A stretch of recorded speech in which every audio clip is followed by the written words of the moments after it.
Hello दोस्तों, Aaradhya race academy के YouTube channel में आप सभी का स्वागत है। दोस्तों, कर्मचारी चयन बोर्ड द्वारा आयोजित राजस्थान चतुर्श्रेणी कर्मचारी भर्ती परीक्षा 2025 के नवीनतम पाठ्यक्रम के अनुसार मॉडल पेपर की टेस्ट सीरीज शुरू की गई थी, जिसमें अपने 94 मॉडल पेपर है वो कंप्लीट हो चुके हैं। आज अपना इसमें 95 नंबर का मॉडल पेपर है। कुल 120 प्रश्न इसमें शामिल किए गए हैं और हूबहू आपको ऐसा ही पेपर है वो परीक्षा में देखने को मिलेगा। दोस्तों, अगर आपने पिछले जो 94 मॉडल पेपर है उनका टेस्ट अगर नहीं दिया है तो अभी भी आपके पास में मौका है। आप प्ले लिस्ट में जाइए, वहां पे आपको फोल्डर मिल जाएगा, चतुर्थ श्रेणी कर्मचारी मॉडल पेपर के नाम से वहां फोल्डर बना हुआ है। और उसका जो लिंक है वो आपको मैं डिस्क्रिप्शन में दे दूंगा। करीबन 1 लाख लोग हैं वो दोस्तों मॉडल पेपरों का टेस्ट है वो दे चुके हैं। प्ले लिस्ट में आप देखोगे तो वहां पे आप पता लग जाएगा आपको। आराध्या रेस एकेडमी के यूट्यूब चैनल को अगर आपने अभी तक सब्सक्राइब नहीं किया तो सब्सक्राइब जरूर करें, बेल आइकन को दबाएं, क्लास को लाइक और अपने दोस्तों के पास में शेयर जरूर करें। तो चलिए दोस्तों, शुरू करते हैं आज का अपना मॉडल पेपर नंबर 95। देखिए, एक बार फिर से बता देता हूं, 20 प्रश्न हिंदी के पूछे जाएंगे, 15 प्रश्न इंग्लिश के, 15 प्रश्न गणित से संबंधित, 70 प्रश्न है वो जीके के होंगे और जीके के प्रश्नों का दोस्तों डिवाइडेशन है। 20 प्रश्न राजस्थान भूगोल के पूछे जाएंगे, 20 प्रश्न राजस्थान कला संस्कृति और इतिहास से संबंधित होंगे। बाकी के दोस्तों सभी के 5-5 प्रश्न होंगे, जैसे कि भारतीय संविधान के 5 प्रश्न, राजस्थान पॉलिटी के 5 प्रश्न, सामान्य विज्ञान से संबंधित 5 प्रश्न, 5 प्रश्न राजस्थान करंट अफेयर, 5 प्रश्न भारतीय करंट अफेयर, 5 प्रश्न कंप्यूटर से संबंधित। ये टोटल 70 प्रश्न है और इसी पैटर्न पर दोस्तों अपन ये मॉडल पेपर है वो पढ़ते हुए चल रहे हैं। देखिए, सबसे पहले अपन राजस्थान भूगोल के 20 प्रश्न है वो पढ़ेंगे सिलेबस के अकॉर्डिंग। पहला प्रश्न देखिए, राजस्थान में मिलने वाली निम्न मृदाओं में सबसे उपजाऊ मृदा कौन सी है? बताइए, सबसे उपजाऊ मृदा है वो कौन सी है? तो यहाँ पर इसका राइट आंसर हो जाएगा वो है जलोढ़ मृदा। ये तो सभी को पता होगा दोस्तों। यह मृदा है, ये इस मृदा के अंदर दोस्तों चूना, पोटास, लोहा, कैल्शियम ये पोषक तत्व होते हैं दोस्तों। इसकी वजह से दोस्तों ये उपजाऊ होती है। 1 नंबर का ऑप्शन बिल्कुल सही उत्तर इसमें हो जाएगा। और ये राजस्थान के उत्तरी और पूर्वी भाग में ये दोस्तों मृदा है वो पाई जाती है। हनुमानगढ़, अलवर, दौसा, खेरतल, तिजारा, भरतपुर, डीग, टोंक, सवाईमाधोपुर, इन जिलों में दोस्तों ये पाई जाती है।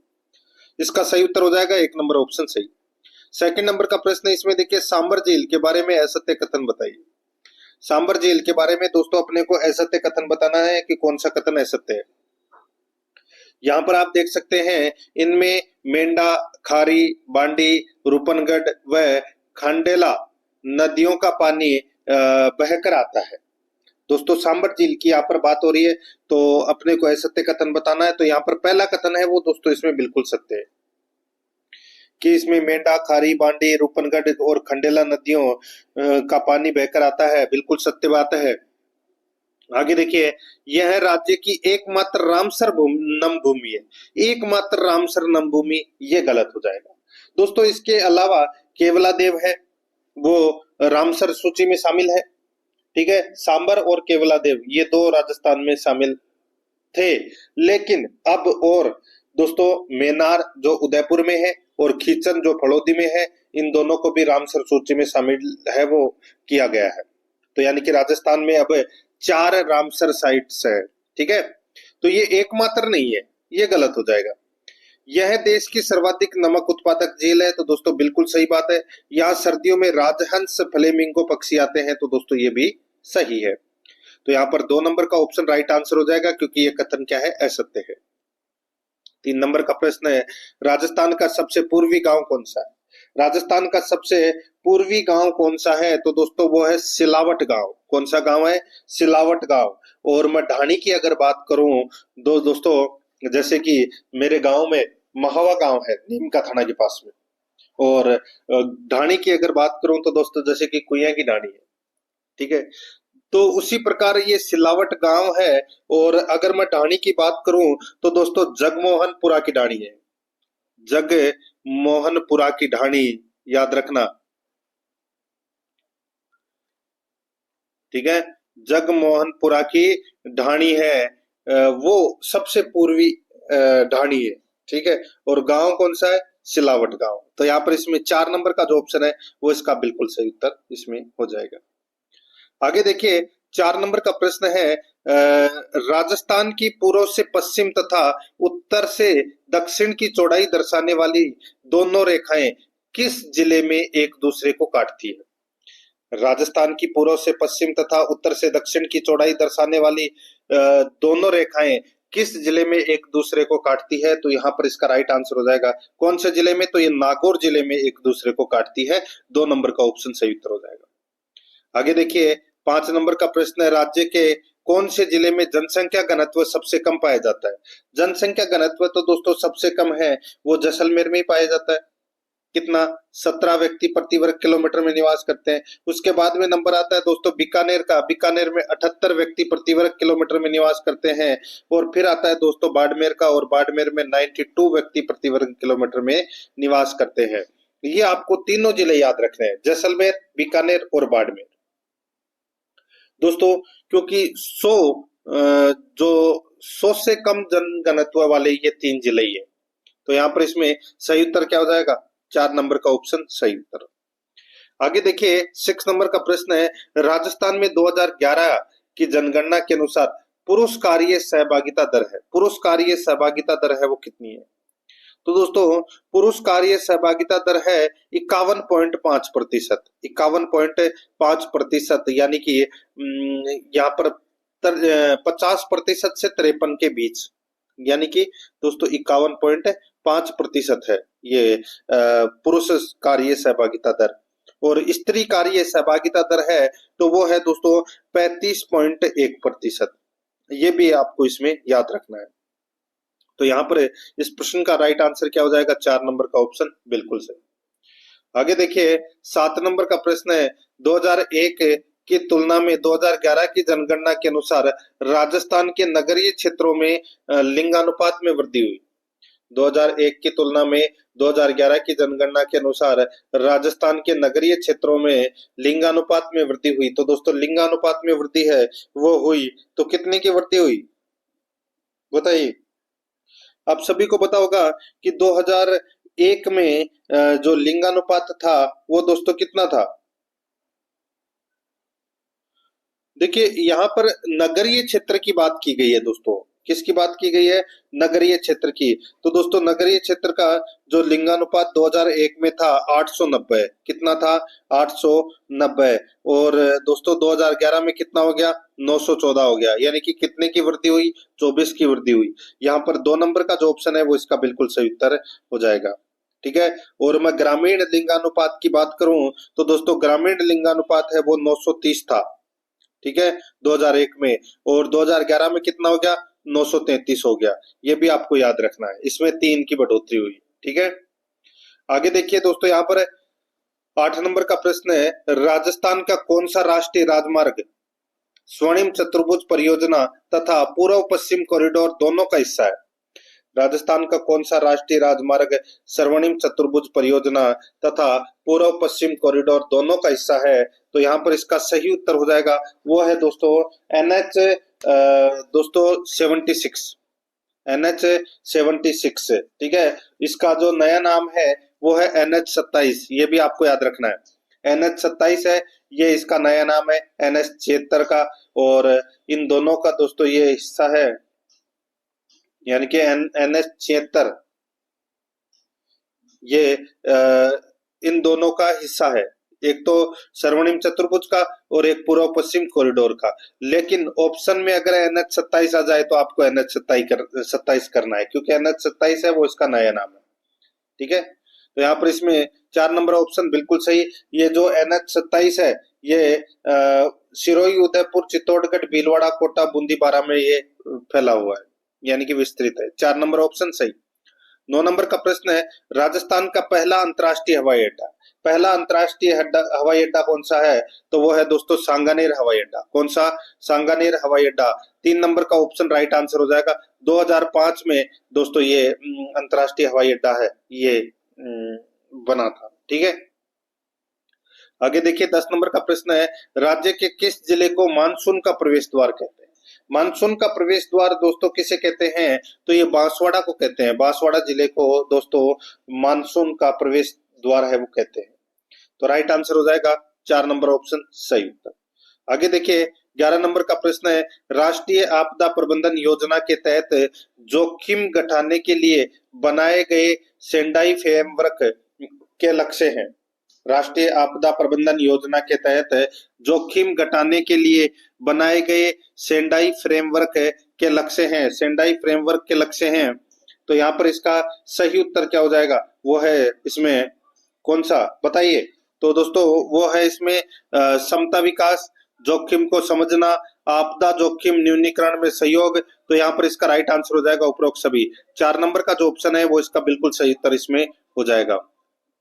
12 नंबर का प्रश्न इसमें देखिए, किस जिले का वाटरशेड निरांचल परियोजना के अंतर्गत आता है? किस जिले का वाटरशेड निरांचल परियोजना के अंतर्गत आता है? तो यहाँ पर इसका राइट आंसर क्या हो जाएगा, वो है निरांचल राष्ट्रीय यानी कि निरांचल परियोजना के अंतर्गत है। किस जिले का वाटरशेड आता है? तो दोस्तों ये आता है जोधपुर का, ठीक है।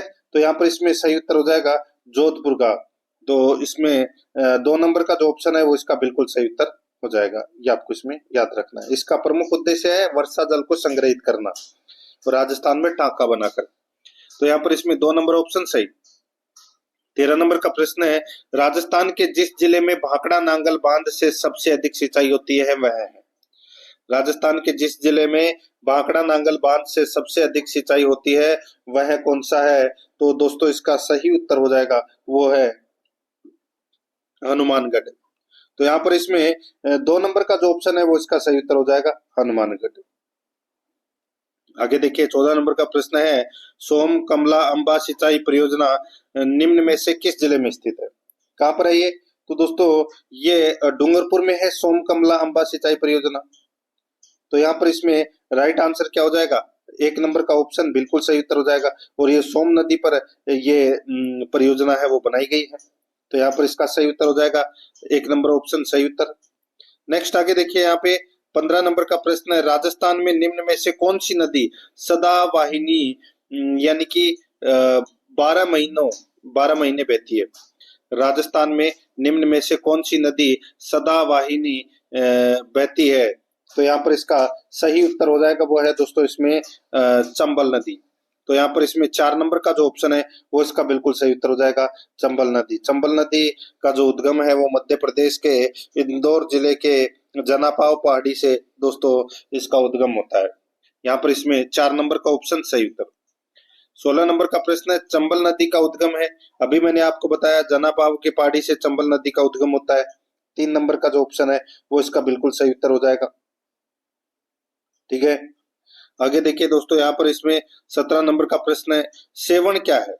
दोस्तों सेवण क्या है? सेवण दामन करण ये क्या है?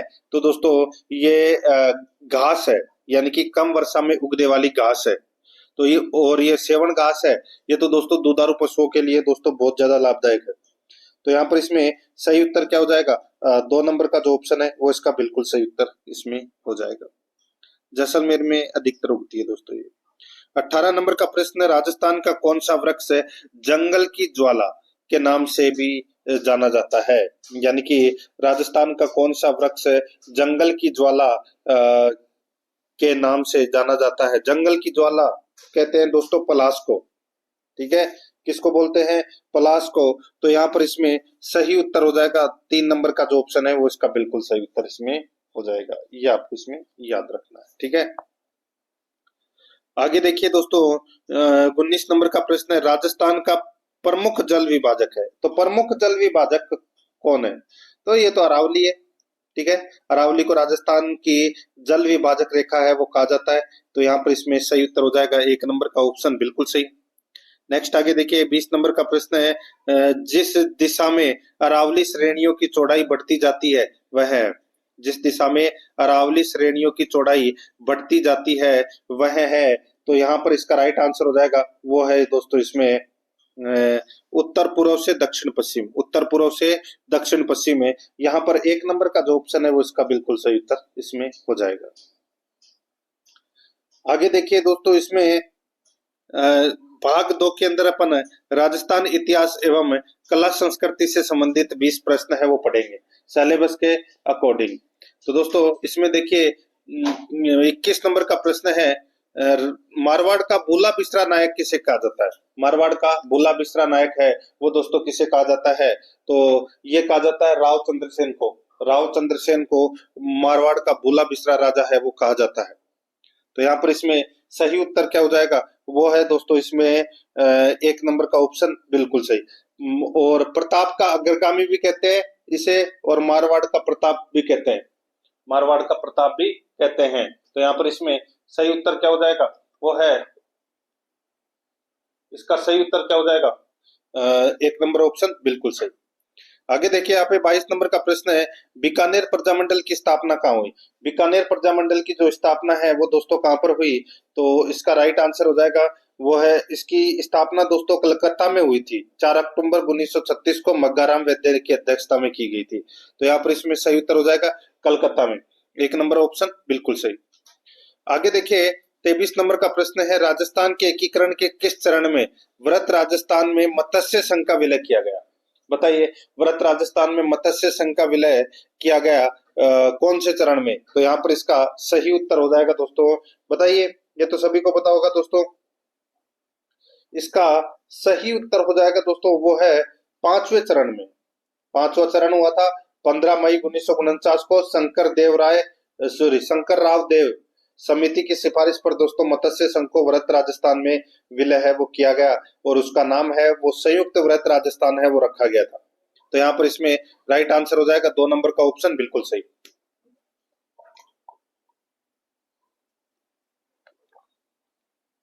आगे देखिए 24 नंबर का प्रश्न है, वागड़ की मीरा किसे कहा जाता है? वागड़ की मीरा है वो दोस्तों किसे कहा जाता है? तो यहाँ पर इसका जो सही उत्तर हो जाएगा, वागड़ की मीरा बोलते हैं दोस्तों किसे?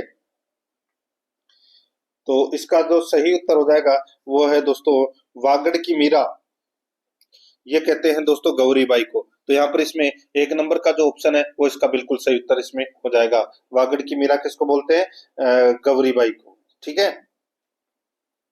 आगे देखिए दोस्तों यहाँ पर इसमें 25 नंबर का प्रश्न है, राजस्थानी भाषा का स्वर्ण युग किस काल को कहा जाता है? राजस्थानी भाषा का स्वर्ण युग किस काल को कहा जाता है? राइट आंसर हो जाएगा दोस्तों वो है इसमें ये 1650 से 1850 ईस्वी। 1650 से यानी कि 16वीं सदी के बाद होने लगा, और 17वीं सदी के अंत तक राजस्थानी भाषा पूर्णतः एक स्वतंत्र भाषा का रूप है वो ले चुकी थी। तो यहाँ पर इसका राइट आंसर हो जाएगा 1650 से 1850 ईस्वी तक। 3 नंबर का जो ऑप्शन है वो इसका बिल्कुल सही। 26 नंबर का प्रश्न है, तेजाजी का मुख्य तीर्थ स्थल कहाँ पर है? तेजाजी का मुख्य तीर्थ स्थल कहाँ पर है? तो दोस्तों इसका सही उत्तर हो जाएगा वो है इसमें परबतसर में। कहाँ पर है? परबतसर में मुख्य तीर्थ स्थल है। ठीक है, आगे देखिए दोस्तों यहाँ पर 27 नंबर का प्रश्न है, राजस्थान में कामड़ जाति के लोगों द्वारा कौन सा संगीत वाद्य यंत्र बजाया जाता है? बताइए दोस्तों, राजस्थान में कामड़ जाति के लोगों द्वारा कौन सा संगीत वाद्य यंत्र है वो बजाया जाता है? तो यहाँ पर इसका सही उत्तर हो जाएगा वो है इसमें तंदूरा। क्या हो जाएगा? तंदूरा इसका राइट आंसर हो जाएगा। इसमें 4 तार लगे होते हैं। ठीक है, इसे चौतारा भी कहते हैं।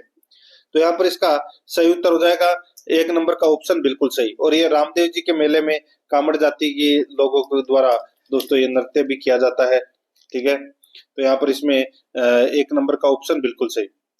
आगे देखिए 28 नंबर का प्रश्न है, रागड़ी और निमाड़ी उपबोलियां हैं। रागड़ी और निमाड़ी उपबोलियां है, तो दोस्तों ये किसकी उपबोलियां है? तो ये उपबोलियां है दोस्तों मालवी की उपबोलियां हैं। किसकी? मालवी की। तो यहाँ पर इसमें सही उत्तर हो जाएगा मालवी की क्या है? ये उपबोलियां हैं। तो 4 नंबर ऑप्शन बिल्कुल सही। नेक्स्ट आगे देखिए यहाँ पे 29 नंबर का प्रश्न है, ढोल नृत्य का संबंध राजस्थान के किस क्षेत्र से?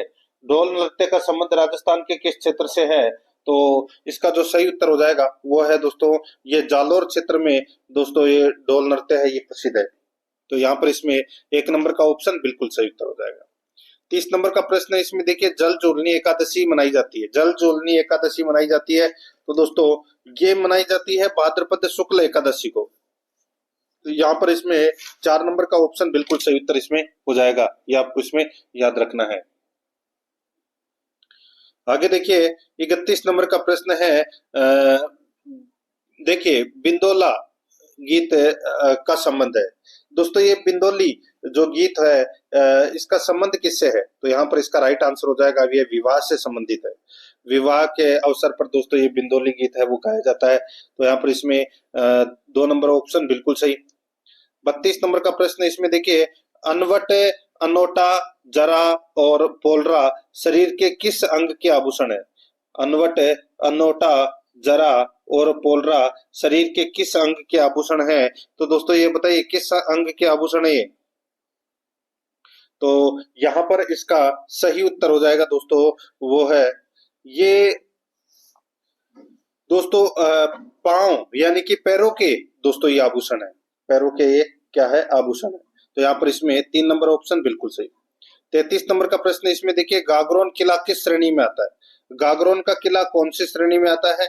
तो दोस्तों ये जलदुर्ग की श्रेणी में आता है। तो यहाँ पर इसमें 3 नंबर का जो ऑप्शन है वो इसका बिल्कुल सही उत्तर इसमें हो जाएगा। ठीक है, आगे देखिए 34 नंबर का प्रश्न है, प्रसिद्ध गीत गोविंद चित्र किस शैली के हैं? प्रसिद्ध गीत गोविंद चित्र किस शैली का है? तो यहाँ पर इसका सही उत्तर हो जाएगा दोस्तों, गीत गोविंद चित्र दोस्तों ये मेवाड़ शैली के हैं। तो यहाँ पर इसमें 1 नंबर का ऑप्शन बिल्कुल सही उत्तर हो जाएगा, मेवाड़ शैली के। 35 नंबर का प्रश्न है, आईने अकबरी का ढूंढानी भाषा में अनुवाद किया। आईने अकबरी का ढूंढानी भाषा में अनुवाद है वो किसने किया?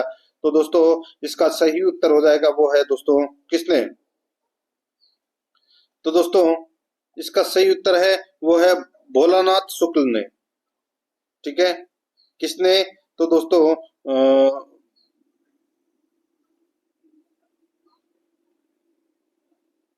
भोलानाथ शुक्ल ने आईने अकबरी का ढूंढानी भाषा में अनुवाद किया था। तो यहाँ पर इसमें 4 नंबर का जो ऑप्शन है वो इसका बिल्कुल सही उत्तर इसमें हो जाएगा। और ऊपर वाले का क्या था? हाँ ठीक है, मेवाड़ से लिखा था वो। तो यहाँ पर इसमें 36 नंबर का प्रश्न है, इसमें देखिए, राजस्थान हथकरघा यानी कि हस्तशिल्प नीति कब लागू की गई? दोस्तों ये हस्तशिल्प नीति है ये कब लागू की गई? तो ये 17 सितंबर 2022 को लागू की गई थी। 1 नंबर का ऑप्शन बिल्कुल सही। 37 नंबर का प्रश्न है, राजस्थान की जलपरी के नाम से प्रसिद्ध है। राजस्थान की जलपरी दोस्तों किसको कहते हैं? तो दोस्तों ये भक्ति शर्मा को कहते हैं राजस्थान की जलपरी। जल तैराक है। तो इसमें सही उत्तर हो जाएगा 3 नंबर ऑप्शन सही। 38 नंबर का प्रश्न है, हाडी रानी की बावड़ी किस में स्थित है? हाडी रानी की बावड़ी दोस्तों किस में स्थित है? तो इसका सही उत्तर हो जाएगा, हाडी रानी की बावड़ी ये दोस्तों टोंक जिले में है। ये कहां पर है? टोंक जिले में, टोडा रायसिंह में। तो यहाँ पर इसमें सही उत्तर हो जाएगा टोडा रायसिंह में। 1 नंबर ऑप्शन सही। 39 नंबर का प्रश्न है, निम्न में से पगड़ी का आभूषण कौन सा है? बताइए पगड़ी का आभूषण कौन सा है? तो इसका सही उत्तर हो जाएगा, वो है इसमें सिरपेच। सिरपेच है वो दोस्तों पगड़ी पर पहना जाता है यानी कि साफे पर। तो इसमें 3 नंबर का ऑप्शन बिल्कुल सही। 40 नंबर का प्रश्न है, मेवाड़ पुकार नामक 21 सूत्रीय मांग पत्र किसने तैयार किया था? मेवाड़ पुकार नामक 21 सूत्रीय मांग पत्र किसने तैयार किया था? तो दोस्तों इसका सही उत्तर हो जाएगा, किसने तैयार किया था? तो दोस्तों ये तैयार किया था मोतीलाल तेजावत ने। 1 नंबर का जो ऑप्शन है वो इसका बिल्कुल सही उत्तर हो जाएगा, मोतीलाल तेजावत ने। अब आगे देखिए दोस्तों, अब अपन भाग 3 के अंदर भारतीय संविधान से संबंधित 5 प्रश्न है वो पढ़ेंगे सिलेबस के अकॉर्डिंग। 41 नंबर का प्रश्न है, भारतीय संविधान पूर्ण रूप से कब तैयार हुआ? भारतीय संविधान पूर्ण रूप से कब तैयार हुआ? तो दोस्तों पूर्ण रूप से कब तैयार हुआ? तो ये तैयार हुआ दोस्तों 26 नवंबर 1949 को। 26 नवंबर 1949 को भारतीय संविधान पूर्ण रूप से तैयार हुआ। 2 नंबर का जो ऑप्शन है वो इसका बिल्कुल सही उत्तर इसमें हो जाएगा। ठीक है, नेक्स्ट आगे देखिए 42 नंबर का प्रश्न है, भारतीय संविधान का कौन सा अनुच्छेद बच्चों के शोषण के विरुद्ध मौलिक अधिकार से संबंधित है? तो कौन सा अनुच्छेद है? तो वो अनुच्छेद है दोस्तों अनुच्छेद 24। अनुच्छेद 24। यहाँ पर इसमें 2 नंबर का ऑप्शन बिल्कुल सही उत्तर हो जाएगा, 14 वर्ष से कम आयु के किसी बालक को किसी कारखाने या खान में काम करवाने या काम करने के लिए नियोजित नहीं किया जाएगा। ठीक है, ये है। और अनुच्छेद जो 23 है वो मानव का दुर्व्यापार, बेगार और बलात्श्रम का प्रतिषेध करता है, अनुच्छेद 23। और ये बच्चों के शोषण के विरुद्ध है, ये अनुच्छेद 24 है। 2 नंबर ऑप्शन बिल्कुल सही। आगे देखिए 43 नंबर का प्रश्न है, भारत के प्रथम विधि अधिकारी के रूप में कौन जाना जाता है? प्रथम विधि अधिकारी ये बोलते हैं दोस्तों किसको, तो ये भारत का महान्यायवादी को बोलते हैं प्रथम विधि अधिकारी। यहाँ पर 3 नंबर का ऑप्शन बिल्कुल सही। आगे देखिए 44 नंबर का प्रश्न है, भारतीय संसद में शामिल है। दोस्तों भारतीय संसद किससे मिलकर बनी होती है, तो दोस्तों ये बनी होती है लोकसभा, राज्यसभा और राष्ट्रपति, इन तीनों से मिलकर भारतीय संसद है वो बनती है। यहाँ पर 3 नंबर का ऑप्शन बिल्कुल सही, यानी कि अगर कोई विधेयक पारित करना है तो दोस्तों सबसे पहले मान लीजिए कि लोकसभा में पास हुआ, फिर राज्यसभा में पास हुआ, फिर राष्ट्रपति उसके ऊपर साइन कर देता है, तो दोस्तों वो कानून बन जाता है। ठीक है, तो यहाँ पर इसमें 3 नंबर का ऑप्शन है वो इसका बिल्कुल सही उत्तर हो जाएगा। 45 नंबर का प्रश्न है, भारत के सर्वोच्च न्यायालय की पहली महिला न्यायाधीश कौन थी। भारत के सर्वोच्च न्यायालय की पहली महिला न्यायाधीश कौन थी, तो दोस्तों इसका जो सही उत्तर हो जाएगा वो है इसमें कौन थी, तो वो थी दोस्तों एम फातिमा बीबी, न्यायमूर्ति एम फातिमा बीबी। ये दोस्तों सर्वोच्च न्यायालय की पहली महिला न्यायाधीश थी। तो यहाँ पर इसमें 3 नंबर का ऑप्शन बिल्कुल सही उत्तर हो जाएगा। ठीक है, आगे देखिए दोस्तों यहाँ पर इसमें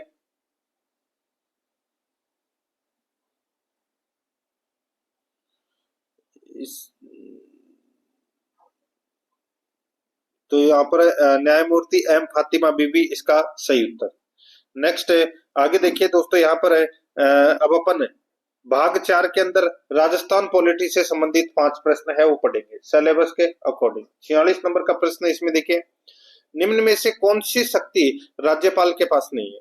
बताइए कौन सी शक्ति राज्यपाल के पास नहीं है, तो यहाँ पर इसका सही उत्तर हो जाएगा वो है, देखिए सविवेक शक्ति है, अध्यादेश जारी करने की है, वीटो पावर भी है, परामर्शकारी शक्ति ये नहीं है दोस्तों राज्यपाल के पास। तो यहाँ पर इसमें 4 नंबर का जो ऑप्शन है वो इसका बिल्कुल सही उत्तर हो जाएगा। नेक्स्ट आगे देखिए दोस्तों यहाँ पर इसमें 47 नंबर का प्रश्न है, राजस्थान की प्रथम लोकप्रिय सरकार का गठन किसके नेतृत्व में किया गया। प्रथम लोकप्रिय सरकार का गठन किसके नेतृत्व में किया गया, इसका सही उत्तर हो जाएगा दोस्तों ये किया गया किसके नेतृत्व में, तो दोस्तों ये हीरालाल शास्त्री के नेतृत्व में किया गया। 2 नंबर का ऑप्शन बिल्कुल सही उत्तर हो जाएगा। आगे देखिए 48 नंबर का प्रश्न है, किस वर्ष में राजस्थान विधानसभा की कुल सदस्य संख्या बढ़ाकर 200 की गई। बताइए राजस्थान विधानसभा में दोस्तों जब संविधान बना था, ठीक है, उस समय दोस्तों 160 सीटें थी। ठीक है, फिर उसके बाद में दोस्तों 1957 से 1967 के बीच में दूसरी और तीसरी विधानसभा में ये संख्या है वो दोस्तों 1967 में 176 हो गई। ठीक है, फिर दोस्तों चौथी और पांचवी विधानसभा में दोस्तों ये सदस्य संख्या 184 हो गई, और फिर दोस्तों ये 1977 से 1980 में छठी विधानसभा में ये सदस्य संख्या है वो दोस्तों 200 की गई। तो यहाँ पर इसका राइट आंसर क्या हो जाएगा, वो है दोस्तों इसका सही उत्तर हो जाएगा 1977 में। 3 नंबर का ऑप्शन बिल्कुल सही। नेक्स्ट आगे देखिए 49 नंबर का प्रश्न है, 84 जिला न्यायाधीशों की नियुक्ति करता है। ये देखिए जिला न्यायाधीशों की नियुक्ति करता है, 84 गलत है इसमें। ठीक है, जिला न्यायाधीशों की नियुक्ति कौन करता है, तो ये राज्यपाल करता है दोस्तों। कौन करता है, राज्यपाल। यहाँ पर 4 नंबर का जो ऑप्शन है वो इसका सही उत्तर हो जाएगा। 50 नंबर का प्रश्न है, राज्य का पहला महिला पुलिस थाना कहाँ खोला गया। पहला महिला पुलिस थाना है वो दोस्तों कहाँ पर खोला गया, तो यहाँ पर इसका सही उत्तर हो जाएगा वो है दोस्तों जयपुर में खोला गया। ये कहाँ पर खोला गया, जयपुर में। ठीक है, आगे देखिए दोस्तों 5 नंबर का प्रश्न है, सॉरी 5 नंबर का भाग है अपना जिसका नाम है सामान्य विज्ञान से संबंधित 5 प्रश्न। ठीक है, देखिए 51 नंबर का प्रश्न है, हैजा रोग का कारण है। हैजा रोग का कारण क्या है, तो दोस्तों इसका राइट आंसर हो जाएगा दोस्तों वो है विब्रियो कोलेरा। Vibrio cholera. ठीक है, ये रोगाणु है दोस्तों, ये विब्रियो कोलेरा, और इसके टीके की खोज की थी रॉबर्ट कोच ने। तो यहाँ पर इसका सही उत्तर हो जाएगा 1 नंबर का जो ऑप्शन है वो इसका बिल्कुल सही उत्तर हो जाएगा। आगे देखिए 52 नंबर का प्रश्न एचआईवी के लिए प्रयुक्त है। एचआईवी के लिए क्या प्रयुक्त है? तो दोस्तों एचआईवी के लिए दोस्तों ह्यूमन इम्यूनो डिफिशियंसी वायरस ये प्रयुक्त है दोस्तों। 1 नंबर का जो ऑप्शन है वो इसका बिल्कुल सही उत्तर हो जाएगा। ठीक है, आगे देखिए 53 नंबर का प्रश्न है, भारत में इन्वायरमेंट प्रोटेक्शन एक्ट किस वर्ष में लागू किया गया था? बताइए। इन्वायरमेंटल प्रोटेक्शन एक्ट ये दोस्तों 1986 में लागू किया गया था। ये यहाँ पर 2 नंबर का जो ऑप्शन है वो इसका बिल्कुल सही उत्तर हो जाएगा।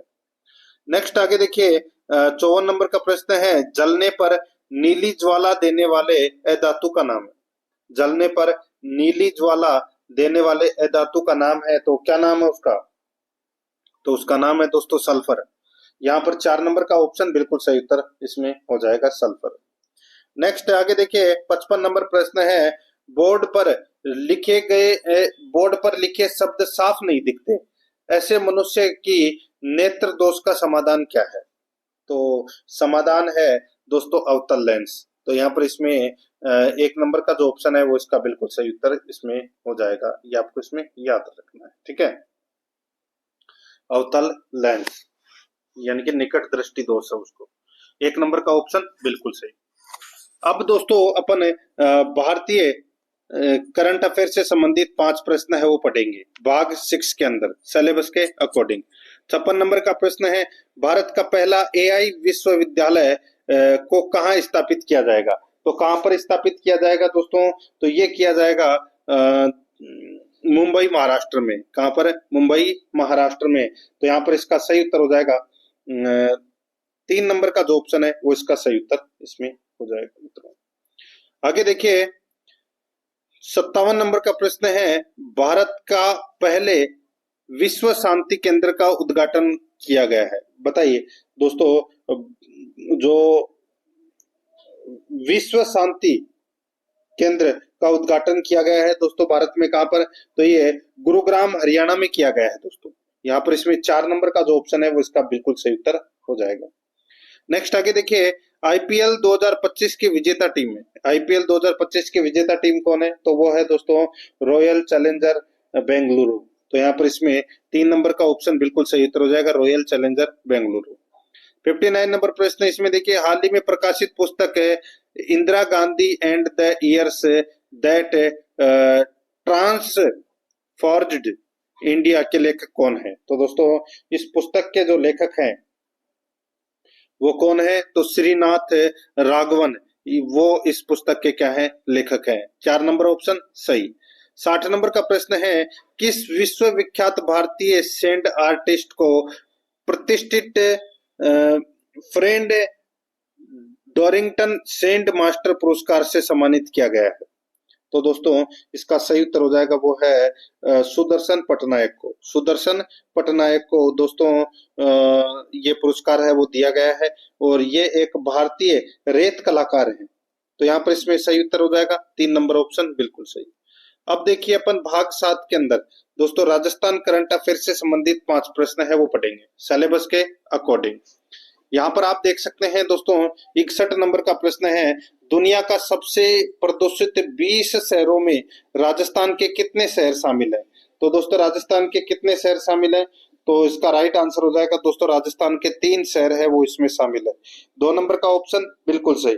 नंबर 8 पे आता है दोस्तों श्री गंगानगर, 10वें नंबर पे आता है दोस्तों भिवाड़ी और 12वें नंबर पर है हनुमानगढ़।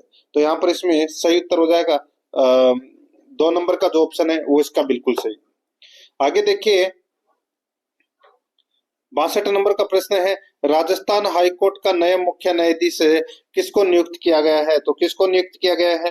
राइट आंसर हो जाएगा जस्टिस श्री राम को दोस्तों मुख्य न्यायाधीश है वो नियुक्त किया गया है। 1 नंबर का ऑप्शन बिल्कुल सही। नेक्स्ट आगे देखिए यहाँ पे 63 नंबर का प्रश्न है, राजस्थान के कितने सांसदों का चयन सांसद रत्न अवार्ड 2025 के लिए किया गया है? राजस्थान के कितने सांसदों का चयन राजस्थान यानी कि सांसद रत्न अवार्ड 2025 के लिए चयन किया गया है? कितने सांसदों को? तो दोस्तों यहाँ पर इसका जो सही उत्तर हो जाएगा वो है दो सांसदों को दोस्तों ये सांसद रत्न अवार्ड है वो दिया जाएगा। ठीक है। एक तो दोस्तों जो बीजेपी के जो वर्तमान में अध्यक्ष हैं, भाजपा प्रदेश अध्यक्ष और राज्यसभा सांसद मदन राठौड़, और पाली सांसद पीपी चौधरी का चयन किया गया है दोस्तों। यहाँ पर इसमें 3 नंबर का ऑप्शन बिल्कुल सही उत्तर हो जाएगा, 2। आगे देखिए 64 नंबर का प्रश्न है, हाल ही में राजस्थान के किस उत्पाद को जीआई टैग प्रदान करने की घोषणा की गई है? हाल ही में राजस्थान के किस उत्पाद को जीआई टैग प्रदान करने की घोषणा की गई है? तो दोस्तों इसका जो सही उत्तर हो जाएगा वो है इसमें सांगरी। 1 नंबर का जो ऑप्शन है वो इसका बिल्कुल सही उत्तर हो जाएगा सांगरी। ठीक है। नेक्स्ट आगे देखिए यहाँ पे 65 नंबर का प्रश्न है, राजस्थान में बाल विवाह मुक्त राजस्थान अभियान की शुरुआत की गई है। राजस्थान में बाल विवाह मुक्त राजस्थान अभियान की शुरुआत की गई है। तो दोस्तों इसका राइट आंसर हो जाएगा 2 मई 2025 को। यहाँ पर इसमें 2 नंबर का जो ऑप्शन है वो इसका सही उत्तर हो जाएगा। अब अपन दोस्तों भाग 8 के अंदर कंप्यूटर से संबंधित 5 प्रश्न है वो पढ़ेंगे सिलेबस के अकॉर्डिंग। यहाँ पर देखिए 66 नंबर का प्रश्न है, आर्टिफिशियल इंटेलिजेंस के जनक कौन है? आर्टिफिशियल इंटेलिजेंस के जनक है वो कौन है? तो दोस्तों इसका राइट आंसर हो जाएगा वो है, कौन है? तो दोस्तों वो है जॉन मैकार्थी। John McCarthy. यहाँ पर इसमें 3 नंबर का ऑप्शन बिल्कुल सही उत्तर हो जाएगा, जॉन मैकार्थी। नहीं नहीं नहीं नहीं नहीं, एआई के जनक के बारे में पूछा गया है। एआई का जनक दोस्तों, एआई का जनक किसको कहते हैं? सही है, जॉन मैकार्थी। ठीक है। यहाँ पर इसमें 3 नंबर का ऑप्शन राइट आंसर हो जाएगा, एलन ट्यूरिंग नहीं है, जॉन मैकार्थी इसका सही उत्तर हो जाएगा। आगे देखिए 67 नंबर का प्रश्न है, सेलेक्ट किए गए टेक्स्ट को एक स्थान से दूसरे स्थान पर ले जाने के लिए किसका उपयोग किया जाता है? तो दोस्तों किसका उपयोग किया जाता है? तो दोस्तों कट एंड पेस्ट का उपयोग है वो किया जाता है। 3 नंबर का जो ऑप्शन है वो इसका सही उत्तर इसमें हो जाएगा। आगे देखिए 68 नंबर का प्रश्न है, इनमें से कौन सा डेटा टाइप एमएस एक्सेल में नहीं है? इनमें से कौन सा डेटा टाइप एमएस एक्सेल में नहीं है? तो यहाँ पर इसका सही उत्तर हो जाएगा वो है दोस्तों इसमें लेबल में। 3 नंबर का जो ऑप्शन है वो इसका बिल्कुल सही उत्तर हो जाएगा, लेबल। आगे देखिए 69 नंबर प्रश्न है, आप अपने हैंडआउट में हेडर और फुटर जोड़ने के लिए प्रयोग कर सकते हैं। आप अपने हैंडआउट में हेडर और फुटर जोड़ने के लिए प्रयोग कर सकते हैं। तो दोस्तों किसका प्रयोग कर सकते हैं? तो दोस्तों वो है हैंडआउट मास्टर का प्रयोग है वो कर सकते हैं। तो यहाँ पर इसमें सही उत्तर हो जाएगा 3 नंबर ऑप्शन बिल्कुल सही है। आगे देखिए 70 नंबर का प्रश्न है, ईमेल एड्रेस में @ से पहले का नाम कहलाता है। बताइए ईमेल एड्रेस में @ से पहले का नाम है वो कहलाता है, तो वो क्या कहलाता है? तो दोस्तों वो कहलाता है यूजर आईडी। क्या कहलाता है? यूजर आईडी कहलाता है। यहाँ पर 1 नंबर का ऑप्शन बिल्कुल सही उत्तर हो जाएगा। ये थे दोस्तों 70 प्रश्न है वो जीके के। अब अपन दोस्तों 20 प्रश्न है वो हिंदी व्याकरण के, 15 प्रश्न इंग्लिश ग्रामर के और 15 प्रश्न है वो मैथ से संबंधित पढ़ेंगे। देखिए भाग 9 हिंदी व्याकरण 20 प्रश्न। देखिए 71 नंबर का प्रश्न है, सर्वनाम से निर्मित भाववाचक कौन सी है?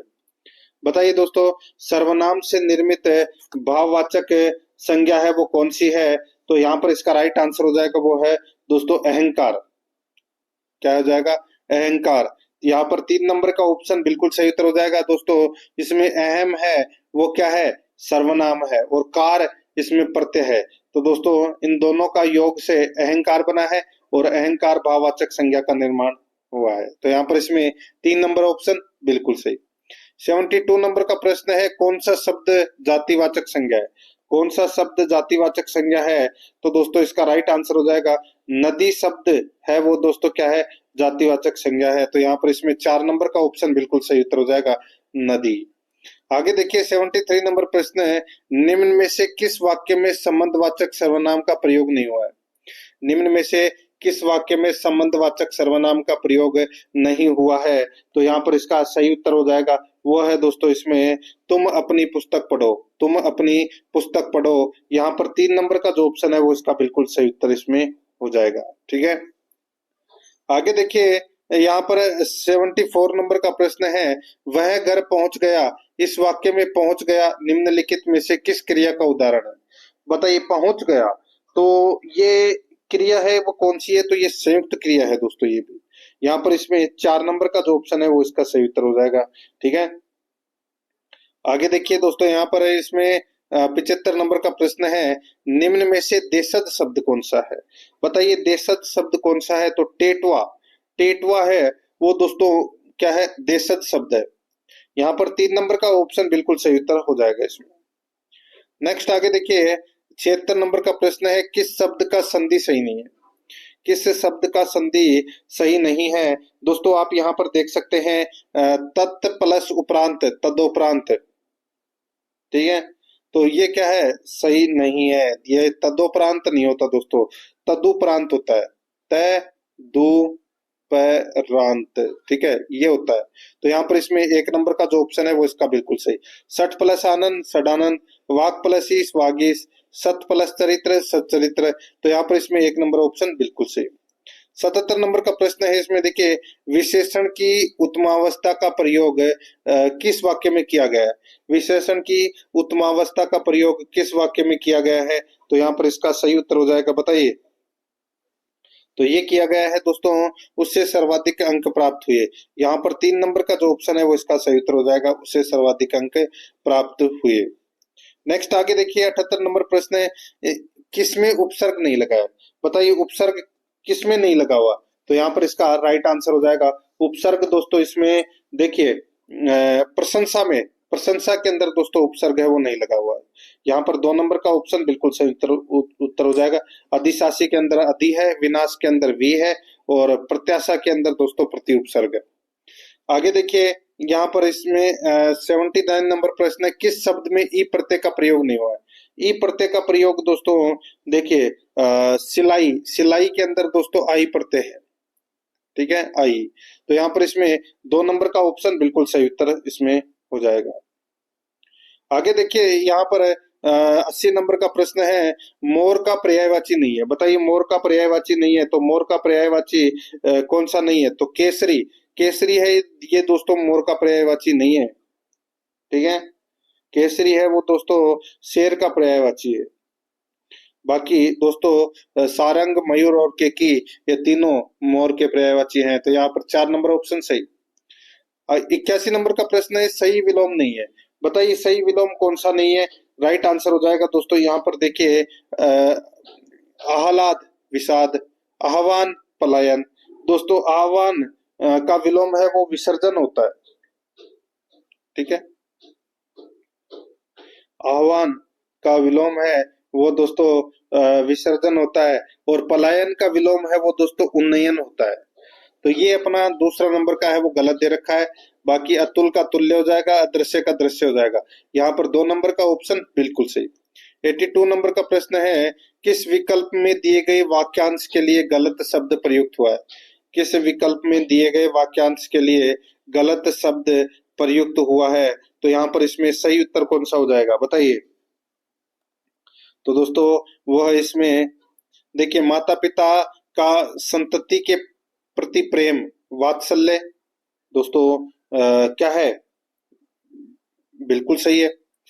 अनायास प्रसन्न होने वाला आशुतोष, ये भी दोस्तों बिल्कुल सही है। समय पर जिसकी बुद्धि ठीक कार्य करे उसको दोस्तों प्रत्युन्नति कहते हैं, तो दोस्तों बिल्कुल सही बात है। अतिथियों की सेवा करने वाला अभ्यागत, ये गलत हो जाएगा दोस्तों। देखिए अतिथियों की सेवा करने वाला के लिए दोस्तों जो वाक्य है वो है मतलब वाक्यांश के लिए एक शब्द है वो है आतिथ्य, आतिथ्य। ठीक है, तो ये अपना अभ्यागत इसमें गलत दे रखा है। 3 नंबर का जो ऑप्शन है वो इसका सही उत्तर हो जाएगा। आगे देखिए 83 नंबर का प्रश्न है, अशुद्ध शब्द का चयन कीजिए। दोस्तों अशुद्ध शब्द कौन सा हो जाएगा इसमें, यहाँ पर आप देख सकते हैं। देखिए वाल्मीकि, जो ये वाल्मीकि है वो दोस्तों इसमें गलत दे रखा है। ठीक है, बाकी वार्ड में लालायित और श्रपणका, तो ये बाकी सही दे रखे हैं। ठीक है, तो यहाँ पर इसमें सही उत्तर हो जाएगा जो ये की जो मात्रा है ना, ये दोस्तों ये ऐसी इधर इस तरफ लगेगी, ये बाकी सब सही है। 3 नंबर ऑप्शन सही। 84 नंबर प्रश्न है, शुद्ध वाक्य नहीं है। बताइए शुद्ध वाक्य कौन सा नहीं है, तो दोस्तों इसमें जो शुद्ध वाक्य है वो कौन सा नहीं है? तो यहाँ पर देखिए, आपका यह मत ग्राह्य योग्य है। आपका यह मत ग्राह्य योग्य है दोस्तों। ये योग्य नहीं आएगा दोस्तों इसमें, ठीक है। आपका मत ग्राह्य है, तो यहाँ पर इसमें 2 नंबर का जो ऑप्शन है वो इसका राइट आंसर हो जाएगा। 85 नंबर प्रश्न है, हमने एक शेर देखा, वाक्य में काल का चयन कीजिए। हमने एक शेर देखा, वाक्य में काल का चयन कीजिए। तो दोस्तों इसका राइट आंसर हो जाएगा वो है सामान्य भूतकाल। यहाँ पर 1 नंबर का जो ऑप्शन है वो इसका सही उत्तर हो जाएगा सामान्य भूतकाल। आगे देखिए 86 नंबर का प्रश्न है, देखिए मुहावरे के भावार्थ की दृष्टि से कौन सा विकल्प सही नहीं है? कौन सा विकल्प सही नहीं है वो अपने को बताना है। देखिए, बाल की खाल निकालना, बहुत परिश्रम करना, तो ये गलत हो जाएगा दोस्तों। बाल की खाल निकालना मतलब अर्थ का दोष निकालना, यानी कि बारीकी से जांच पड़ताल करना, ठीक है। तो यहाँ पर इसमें 1 नंबर का ऑप्शन राइट आंसर हो जाएगा। ये अपना पहला ही क्या दे रखा है? गलत दे रखा है, बाकी इसमें तीनों सही है। 87 नंबर प्रश्न है, उत्तराधिकारी के लिए अंग्रेजी शब्द है। उत्तराधिकारी के लिए अंग्रेजी शब्द है वो दोस्तों क्या हो जाएगा? सक्सेसियर। तो यहाँ पर इसमें सही उत्तर हो जाएगा 4 नंबर का ऑप्शन बिल्कुल सही। आगे देखिए 88 नंबर का प्रश्न है, सामान्य सरकारी पत्रों में किस संबोधन का प्रयोग होता है? सामान्य सरकारी पत्रों में किस संबोधन का प्रयोग होता है? तो दोस्तों इसका राइट आंसर हो जाएगा महोदय या महोदया। तो यहाँ पर इसमें सही उत्तर 2 नंबर ऑप्शन बिल्कुल सही। 89 नंबर का प्रश्न है, किस शब्द का संधि विच्छेद सही नहीं है? किस शब्द का संधि विच्छेद सही नहीं है? तो यहाँ पर इसका राइट आंसर हो जाएगा आद्योपांत, यानी कि आदि प्लस उपांत। यहाँ पर 2 नंबर का जो ऑप्शन है वो इसका बिल्कुल सही उत्तर इसमें हो जाएगा। यण स्वर संधि का दोस्तों इसमें प्रयोग हुआ है। आगे देखिए 90 नंबर का प्रश्न है, सुधा का अनेकार्थक शब्द समूह है। सुधा का अनेकार्थक शब्द समूह है तो वो कौन सा है? तो यहाँ पर इसका राइट आंसर क्या हो जाएगा? वो है इसमें अमृत, पृथ्वी, पराग, बिजली। यहाँ पर 1 नंबर का जो ऑप्शन है वो इसका बिल्कुल सही उत्तर इसमें हो जाएगा। अमृत, पृथ्वी, पराग, बिजली, ये सुधा के अनेकार्थक क्या है? शब्द है। आगे देखिए, अब अपन भाग 10 के अंदर दोस्तों इंग्लिश ग्रामर से संबंधित 15 प्रश्न है वो पढ़ेंगे सिलेबस के अकॉर्डिंग। यहाँ पर देखिए, I am surprised at her decision active. दोस्तों अब देखिए एक्टिव, देखिए अपन एक ये जो दे रखा है यहाँ पे, इसका अपने को एक्टिव वॉइस बनाना है, ठीक है। तो इसका एक्टिव वॉइस बनेगा, हर डिसीजन सरप्राइज मी, हर डिसीजन सरप्राइजेज मी। तो यहाँ पर इसमें 4 नंबर का ऑप्शन सही उत्तर हो जाएगा। 92 नंबर का प्रश्न है, change the following sentence into passive from. Change the following sentence into passive from. तो इसमें देखिए, how do people learn languages, how do people learn languages. तो यहाँ पर इसका जो सही उत्तर हो जाएगा वो है कौन सा? तो दोस्तों इसमें हो जाएगा हाउ आर लैंग्वेजेज लर्नड, ठीक है। तो ये हो जाएगा इसका पैसिव। तो यहाँ पर इसमें सही उत्तर हो जाएगा 1 नंबर का ऑप्शन बिल्कुल सही। देखिए क्वेश्चन फॉर्मेट है ये, इसकी वजह से दोस्तों ऐसा होगा। आगे देखिए 93 नंबर का प्रश्न है, one of my book still missing. तो बताइए क्या आएगा खालिस्तान में? अपने को खालिस्तान बनना है तो इसमें खालिस्तान आएगा। देखिए इसके अंदर वन ऑफ आया है, ठीक है, तो इसमें सिंगुलर नाउन होता है, तो यहाँ पर इसमें इज का प्रयोग होगा इसमें। तो is still missing, 3 number option सही। देखिए यहाँ पे it is easy to but difficult to practise. तो यहाँ पर देखिए सरमोन दे रखा है, तो यहाँ पर क्या आएगा सरमोन की जगह? तो दोस्तों यहाँ पर इसमें सही उत्तर हो जाएगा वो है इसमें, देखिए इसमें सरमोनाइज होगा, इसमें सरमोनाइज होगा, ठीक है। 1 नंबर का ऑप्शन बिल्कुल सही। आगे देखिए, she said don't wait for me after 7। दोस्तों यहाँ पर इसका सही उत्तर हो जाएगा, देखिए don't wait for me after 7। तो यहाँ पर इसका सही उत्तर हो जाएगा। यहाँ पर देखिए इसमें मी के जगह दोस्तों हर का प्रयोग होगा, ठीक है, और नॉट टू प्लस वर्ब की फर्स्ट फॉर्म का इसमें प्रयोग होगा। तो यहाँ पर इसमें राइट आंसर हो जाएगा, she told me not to wait for her after 7। तो यहाँ पर इसमें 1 नंबर का ऑप्शन बिल्कुल सही। 96 नंबर का प्रश्न है, इसमें देखिए he said alas how foolish I have been. तो दोस्तों बताइए इसका राइट आंसर क्या हो जाएगा। तो इसमें he said alas how foolish I have been. तो दोस्तों ये इसमें देखिए इसके अंदर क्या है, तो इसमें एक्सक्लेमेशन के केस में दोस्तों अपन एक्सक्लाइम्ड को रिपोर्टिंग वर्ब की तरह प्रयोग किया जाता है दोस्तों इसमें। तो यहाँ पर इसमें राइट आंसर हो जाएगा he exclaimed with regret that he had been very foolish. तो दोस्तों यहाँ पर इसमें 2 नंबर ऑप्शन बिल्कुल सही। 97 नंबर का प्रश्न है, choose the part of the following sentence that is grammatically incorrect. Choose the part of the following sentences that is grammatically incorrect. तो इसमें देखिए I was surprised that this pair of spectacles has cost me hundreds rupees. तो दोस्तों इसमें right answer क्या हो जाएगा। तो दोस्तों बताइए कौन से पार्ट में एरर है, एरर बताना है अपने को। तो यहाँ पर है हंड्रेड्स दे रखा है ना, तो हंड्रेड्स नहीं होता, हंड्रेड ही होता है ओनली, एस नहीं लगता इसमें। तो यहाँ पर इसमें इस पार्ट में एरर है। तो यहाँ पर 4 नंबर का ऑप्शन बिल्कुल सही। आगे देखिए what a faithful friend he is, this is an example of a. तो दोस्तों यहाँ पर इसमें राइट आंसर क्या हो जाएगा, इसमें एक्सक्लेमेटरी सेंटेंस इसका सही उत्तर हो जाएगा। 3 नंबर का ऑप्शन सही। 99 नंबर का प्रश्न इसमें देखिए change the exclamatory sentence to assertive. इसमें देखिए what an extraordinary soul Ramakrishna Ramakrishna was. बताइए what an extraordinary soul Ramakrishna was. तो दोस्तों यहाँ पर इसमें एक्सक्लेमेटरी सेंटेंस टू असर्टिव में बनाना है। तो यहाँ पर इसका सही उत्तर हो जाएगा, वो हो जाएगा दोस्तों इसमें अपन क्या करेंगे, वही जो ये वाज है लास्ट में, ठीक है, वाज का प्रयोग किया गया है इसमें। तो इसमें क्या हो जाएगा, Ramakrishna was really an extraordinary soul. तो यहाँ पर इसमें 1 नंबर का ऑप्शन बिल्कुल सही उत्तर हो जाएगा। 100 नंबर का प्रश्न है इसमें देखिए books impart knowledge without teacher. तो यहाँ पर विथआउट शब्द है वो नेगेटिव सेंटेंस को दोस्तों डिपिक्ट कर रहा है। तो यहाँ पर एनी का प्रयोग होगा इसमें। तो यहाँ पर एनी टीचर होगा। 1 नंबर ऑप्शन सही।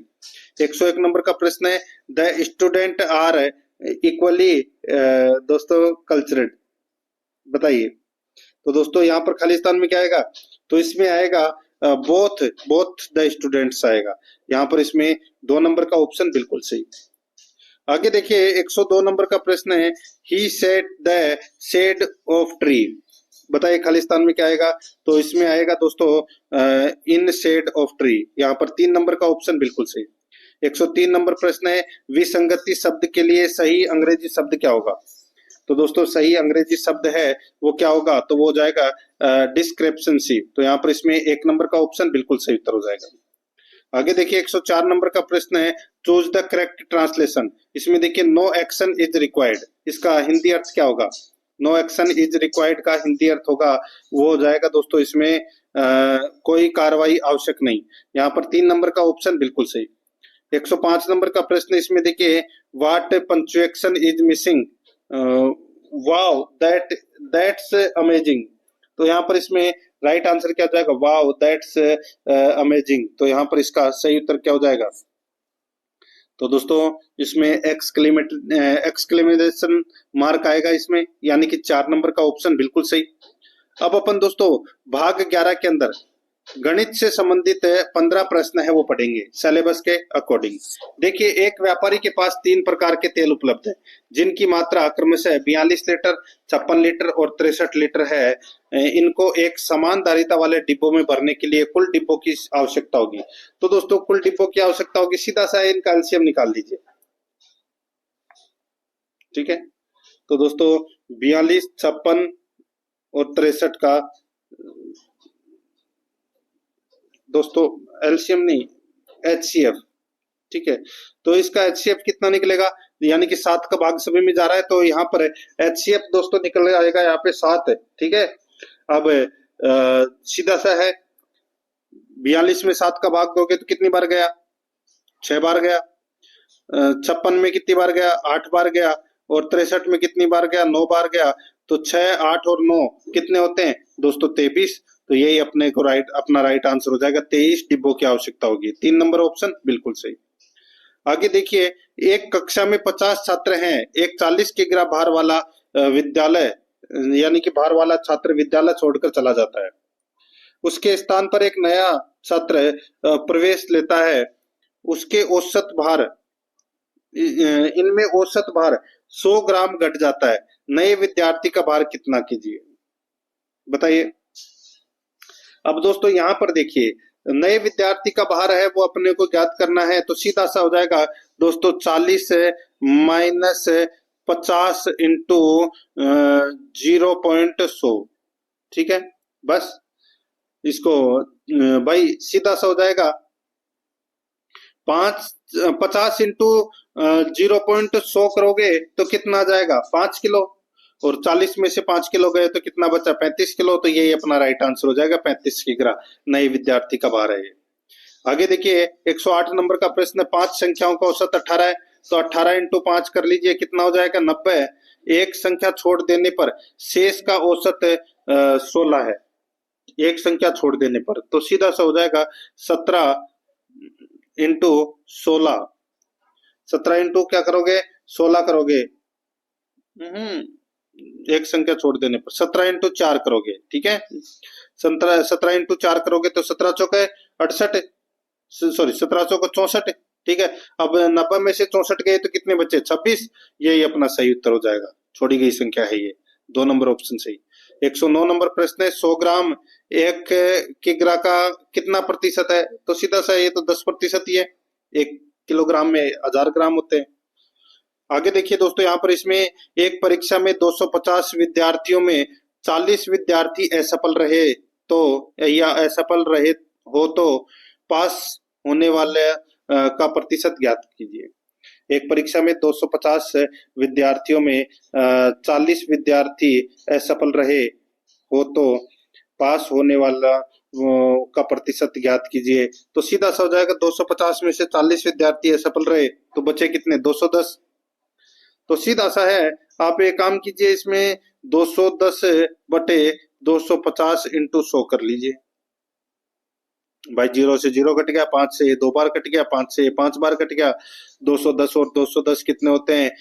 420। 420 में 5 का भाग दे लीजिए, कितना आ जाएगा? 84। तो यही अपना सही उत्तर हो जाएगा, 84%। 1 नंबर ऑप्शन सही। आगे देखिए, एक मोटरसाइकिल 22,600 रुपए में बेचने पर एक व्यक्ति को 13% का लाभ होता है, उसे कुल कितने रुपए का लाभ होता है? भाई उसे कुल कितने रुपए का लाभ होता है वो अपने को बताना है। ठीक है, तो आप यहाँ पर देख सकते हैं कि इसको अपन माना कि क्रम मूल्य है वो x रुपए है, तो अपन इसको ऐसे लिख सकते हैं, x इंटू 113 बटे 100। ठीक है, तो यानी कि दोस्तों कितना आ जाएगा? कितना दे रखा है? 22,600 दे रखा है, 22,600। अब दोस्तों इसको आप काटा पीटी कर लीजिए, 20,000 रुपये आ जाएगा क्रम मूल्य। x बराबर कितना आ जाएगा? तो दोस्तों 20,000 आ जाएगा। अब 22,600 में से 20,000 गए तो कितने बच्चे? 2600। तो यहाँ पर इसमें 3 नंबर ऑप्शन बिल्कुल सही। 112 नंबर प्रश्न है, यदि 2 वर्गों के क्षेत्रफल में 1:2 का अनुपात हो तो उनके परिणामों का क्या अनुपात होगा? उनके परिणामों का अनुपात क्या होगा? तो दोस्तों परिमापों का जो अनुपात है बराबर रूट क्षेत्रफल का अनुपात, तो यानी कि 1:2, इसका सही उत्तर हो जाएगा। यहाँ पर 4 नंबर ऑप्शन सही। आगे देखिए 113 नंबर प्रश्न, 2 त्रिभुजों के क्षेत्रफल का अनुपात 4:3 है तथा इनकी ऊंचाइयों का अनुपात 3:4 है। इनके आधार की लंबाइयों का अनुपात क्या होगा? इनके आधार की लंबाइयों का अनुपात है वो क्या होगा? तो दोस्तों आधार बराबर क्षेत्रफल बटे ऊंचाई, 2 इंटू क्षेत्रफल बटे ऊंचाई।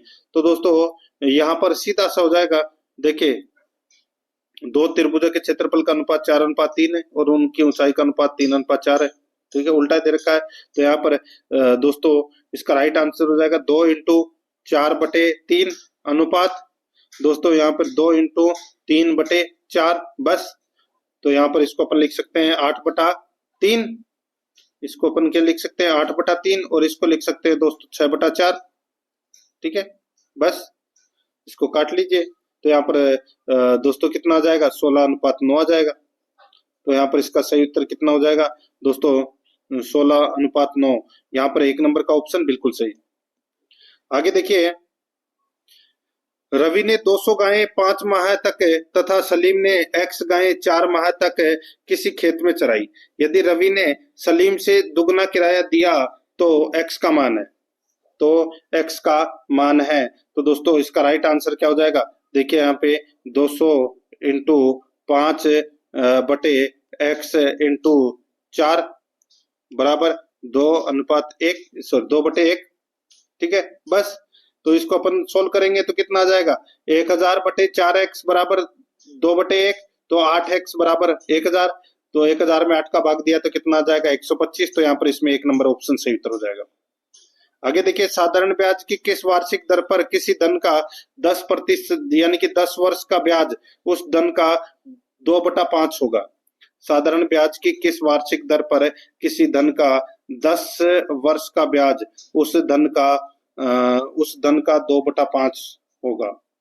तो देखिए सीधा सा हो जाएगा, समय 10 वर्ष दे रखा है, मूलधन है वो दोस्तों इसमें 5 है, और ब्याज है वो दोस्तों इसमें 2 है। ठीक है, तो यहाँ पर दर निकालनी है, तो दर निकालोगे तो दोस्तों 100 इंटू ब्याज बटे मूलधन इंटू समय। तो दोस्तों यहाँ पे 100 इंटू 2 क्या है, ब्याज है, मूलधन कितना है 5 और समय कितना है 10, बस मल्टीप्लाई कर लीजिए इसको, इससे ये कट गया, 5 से ये दोस्तों 2 बार कट गया, 2 इंटू 2 कितना हो जाएगा 4, तो 4% क्या हो जाएगी इसमें दर हो जाएगी। आगे देखिए 116 नंबर प्रश्न, 6 सही 2/3% वार्षिक चक्रवर्ती ब्याज की दर से 3 वर्ष बाद देय 40,980 रुपए का वर्तमान मूल्य ज्ञात कीजिए। तो दोस्तों सीधा सा हो जाएगा, यहाँ पे 6 सही 2/3 है, इसको अपन लिख सकते हैं 36 18, 18 और 2 20, 20/3 है वो लिख सकते हैं दोस्तों। ठीक है, 20/3 है वो दोस्तों, अपन इसको लिख सकते हैं। तो सीधा सा हो जाएगा यहाँ पे भाई 40,980 इंटू दोस्तों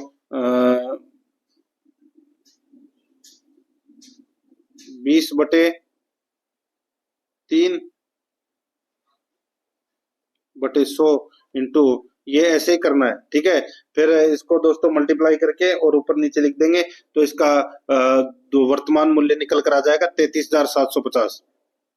ठीक है, ये 3 साल का निकालना है। यहाँ पर इसमें 2 नंबर का जो ऑप्शन है वो इसका सही उत्तर। आगे देखिए, 20 आदमी 10 घंटे प्रतिदिन काम करते हुए किसी काम को 56 दिन में करते हैं। 40 आदमी 8 घंटे प्रतिदिन काम करते हुए उस काम को कितने दिन में करेंगे।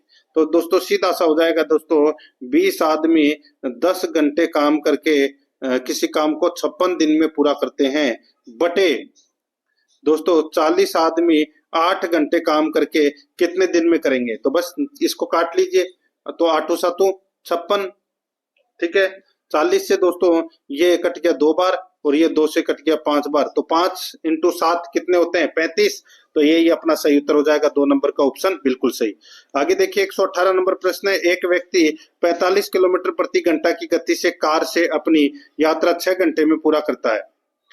इस 5 घंटे की या इस 5 घंटे में पूरी करने को कार की गति किलोमीटर प्रति घंटा है। दोस्तों यहाँ पर सीधा सा हो जाएगा 45 इंटू 6 कर लीजिए, कितना हो जाएगा 270 किलोमीटर। ठीक है, अब कार की नई चाल ज्ञात करनी है, तो कार की नई चाल बराबर दूरी बटे समय। तो दोस्तों 270 बटे 5 बराबर क्या हो जाएगा 54 किलोमीटर प्रति घंटा। तो यहाँ पर इसमें 2 नंबर का जो ऑप्शन है वो इसका सही उत्तर हो जाएगा। 119 नंबर का प्रश्न है, दिए गए रेखा आरेख का ध्यान पूर्वक अध्ययन कर प्रश्न का उत्तर दे। दिए गए वर्षों में न्यूनतम निर्यात से अधिकतम निर्यात में कितने प्रतिशत की वृद्धि हुई है, कितने प्रतिशत की वृद्धि हुई है। तो दोस्तों अधिकतम निर्यात बराबर दोस्तों यहाँ पर देखिए वर्ष 2016 में दोस्तों 800 करोड़ है। ठीक है, ये 800 करोड़ है दोस्तों वर्ष 2016 के अंदर। तो यहाँ पर न्यूनतम है वो दोस्तों 2012 के अंदर है, और वो है दोस्तों यहाँ पर देखिए ये 200 करोड़ है। ठीक है। अब अंतर कितने का हो गया, 600 करोड़ का। तो दोस्तों यहाँ पे 600 बटे 200 इंटू 100 कर लीजिए, कितना हो जाएगा दोस्तों, 300%। तो यहाँ पर 3 नंबर का ऑप्शन बिल्कुल सही उत्तर हो जाएगा। आगे देखिए पाई चार्ट, एक पाई, यह पाई चार्ट एक स्कूल द्वारा खेलों पर खर्च की गई राशि को दर्शाता है। यदि फुटबॉल पर 8,000 रुपए खर्च किए तो सभी खेलों पर वे हुआ। तो दोस्तों यहाँ पर फुटबॉल पर 8,000 यानी कि 45%, ठीक है, या 45 डिग्री आप कुछ भी मान लीजिए। दोस्तों ये देखिए पूरा गोला है, ये 360 डिग्री का है। तो यहाँ पर इसको अपन ऐसे लिखेंगे कि भाई 8,000 बटे 45 बटे 45 डिग्री इंटू 360, बस इसको काट लीजिए। इसको काटोगे तो कितना आ जाएगा, 64,000 आ जाएगा। यही अपना सही उत्तर हो जाएगा, 3 नंबर का ऑप्शन बिल्कुल सही। तो दोस्तों इसी के साथ मैंने आपको ये मॉडल पेपर है वो कंप्लीट करवा दिया है। पिछले मॉडल पेपर नहीं देखे तो वो जरूर देखें, और आराध्या रेस एकेडमी के यूट्यूब चैनल को सब्सक्राइब जरूर करें, बेल आइकन को दबाएं, क्लास को लाइक और अपने दोस्तों के पास में शेयर जरूर करें। मिलते हैं दोस्तों नेक्स्ट क्लास में। जय हिंद, जय भारत।